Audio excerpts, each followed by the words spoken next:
बिस्मिल्लाहिर्रहमानिर्रहीम। अस्सलाम वालेकुम। आज की इस वीडियो में हम अक़वाल मासूमीन अलैहिस्सलाम पार्ट 74 डिस्कस करेंगे। लेकिन वीडियो स्टार्ट करने से पहले अगर आपने हमारे चैनल को सब्सक्राइब नहीं किया जल्दी से सब्सक्राइब कर लो और साथ में बेल आइकन भी प्रेस कर दे ताकि आपको हमारी लेटेस्ट वीडियो की नोटिफिकेशन मिलती रहे।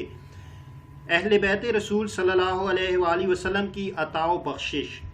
मेरे वालिद के पास माल बहुत कम था और ज़िम्मेदारियाँ बहुत ज़्यादा थीं और हर जुम्मे को 1 दीनार सदक़े में दिया करते थे और फरमाते थे कि जुम्मे के दिन का सदका इसी एतबार से फजीलत रखता है जिस तरह जुम्मे को बाकी दिनों पर फजीलत हासिल है।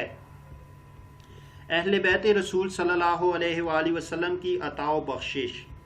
हम अहले बैत अलैहिस्सलाम कता ताल्लुक़ करने वालों से सिले रहम करते हैं और बुराई करने वालों के साथ एहसान करते हैं और इसमें हुस्ने आक़िबत समझते हैं। अहले बैत रसूल सल्लल्लाहु अलैहि वसल्लम की अता व बख्शिश। हम सब इल्म और शुजाअत में एक जैसे हैं और अताया में बक़दर अम्र इलाही अता करते हैं।